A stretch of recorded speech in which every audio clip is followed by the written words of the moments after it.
City of Albuquerque has a single stream recycling, and we all know that contamination happens, and there's a lot of reasons why contamination happens, and sometimes it's because people are just blatantly bad. They get a recycling cart, they have no intention of recycling, and they always just use it for trash. And then there's the group of people that think that everything is recyclable. And in this day and age it is, as we've heard here today, pretty much it is. But does that work in your market? Does that work in your processing plant? How far away are you from the Long Beach port to get styrofoam offshore? So then there's the people that are hopeful recyclers. And so that's the group that says, when in doubt, throw it out.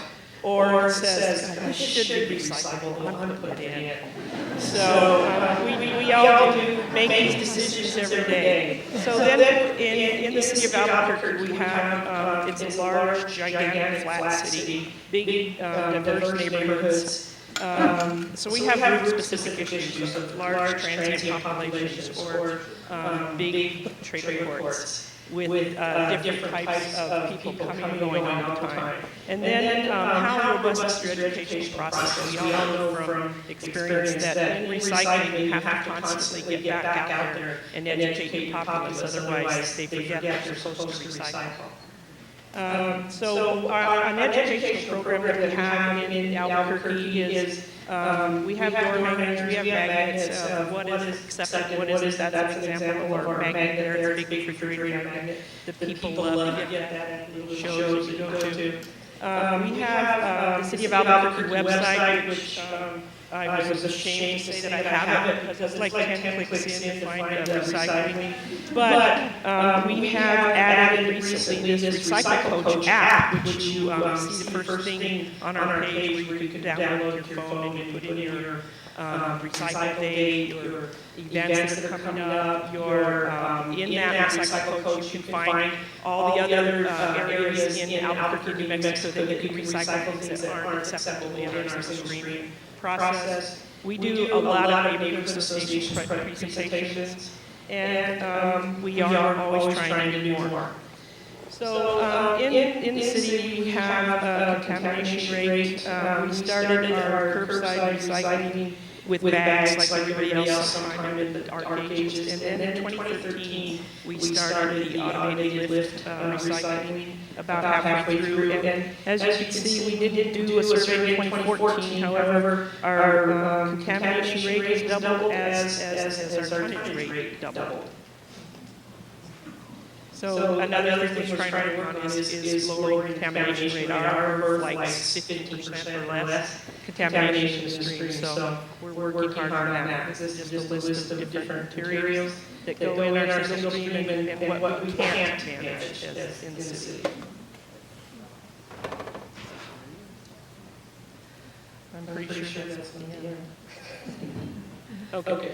The driver has an onboard computer now where he can log down the type of contamination. He can call, but prior to that, he has a manual system where the driver had to call the dispatch. He had to tell dispatch whether they're in service or not. He stated the type of contamination. The dispatcher had to log that down. They had to, then we had a system where we sent out letters.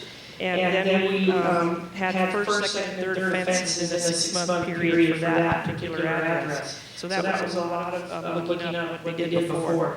And then we had to put the notes in the database. We had to mail the letter, and we had to generate this daily contamination list for the foreman, because then the customer calls us and says, "You missed my can." And we said, "Well, yes, we missed it because it was full of styrofoam." So what we're trying now is a new dispatch software system.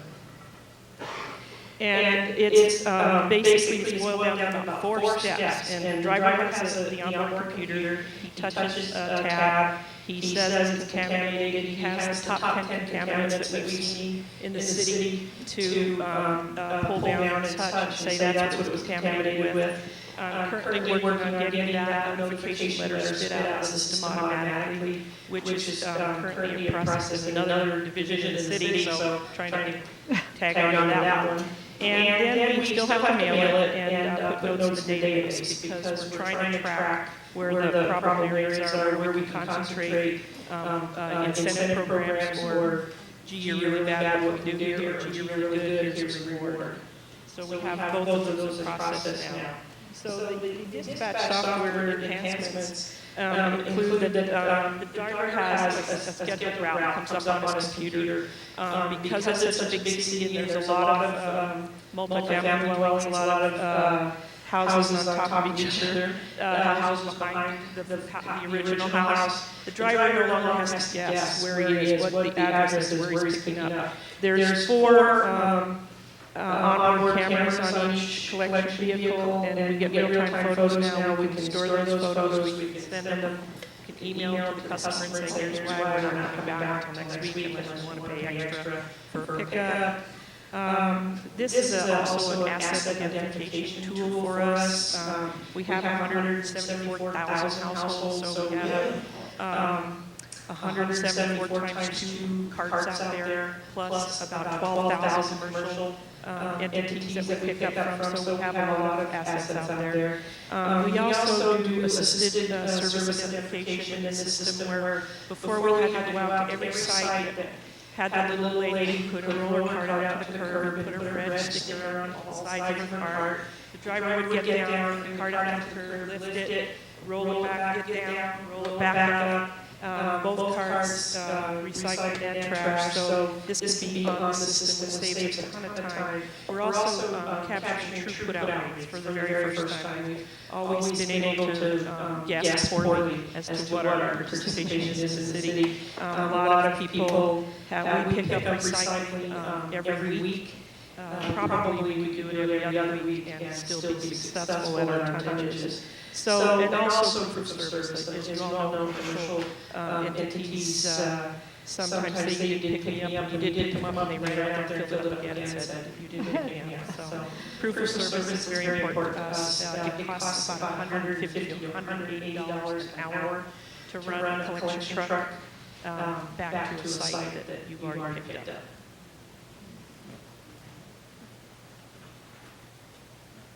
So I had some pictures here of this is our specialized recycling cart. It kind of looks like it came from Walmart, and it still has contamination in it.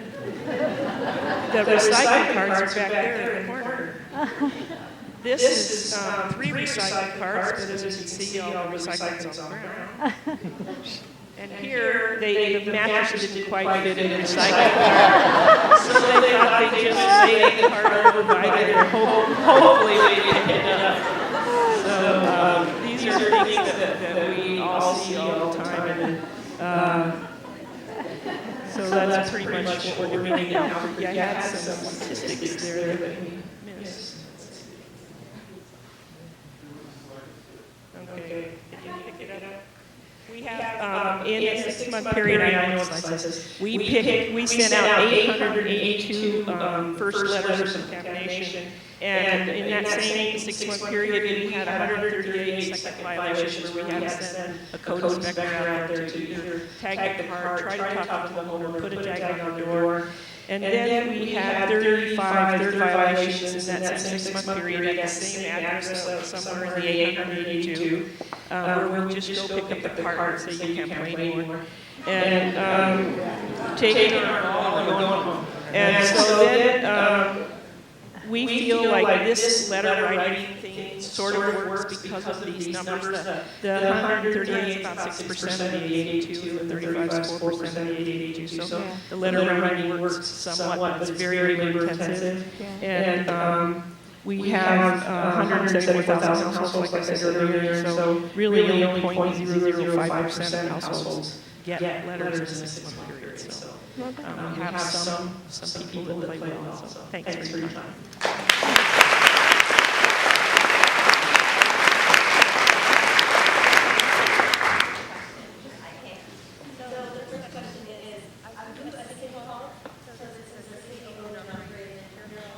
Yes, we haul, we own the landfill, and we have a partnership with the MRF. We're very similar to the MRF. So you had mentioned that you are now able to get actual setup rates. Before you were just kind of guessing. Are your actuals better or less than what you guessed? The actual set-out rates based to our fantastic guessing process are very similar. They're currently, the system we have, we had it on board for about 6 to 8 months, the dispatch software. So they're still working out some things where the onboard computers aren't working, and we don't have them on the trucks yet, so we don't know. But the first, about the first 6 months of the dispatch software, we were guessing 50% set-out rates. I had about 42 to 49% set-out in the trucks without having all the computers working. Other questions? What do the residents do if a cart is pulled? Pardon me? What does the resident do if their cart's pulled if it's had several violations? What does the resident do if the cart is full and they've had several violations? Oh, well, they weren't recycling anyway, so they don't really care. And every 6 months they could get their cart back. They just have to call and deliver another cart out there. And quite often it's somebody who didn't live there before that's calling back wanting a cart.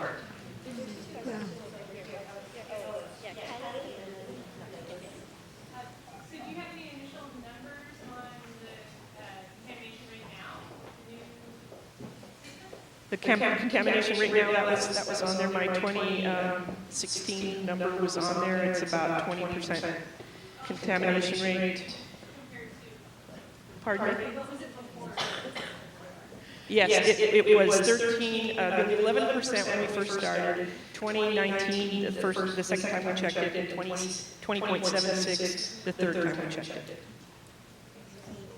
it. It creeps up.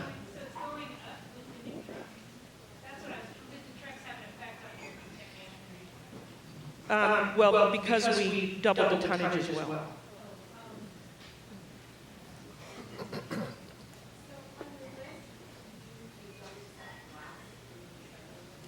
On the list, we don't accept glass in our recycling program. We have 19 glass drop-off sites around the city in zones, and just because they don't accept glass at our MRF, and we don't want to expose our drivers to the glass, so this is our compromise for glass recycling. And we got about 56 tons, 56,000 tons of glass last year.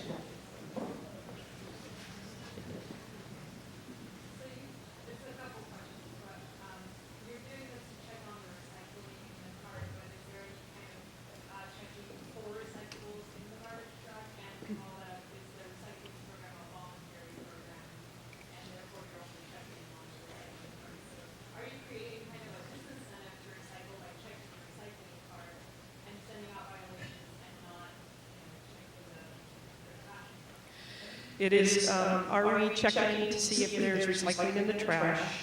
Are we looking at the recycling just to see if there's recycling in there? It's a voluntary program. It's a voluntary program. We're not penalizing anybody to put recycling in their trash, which we wish they didn't do, but it is what it is. And, so we're taking baby steps. I'm listening to all of this today and all this legislation that backs up the appropriate behavior of the public. We don't have that in Mexico. One more. So just following up on that, are there some policy or economic drivers that got you where you are, or how did you come about?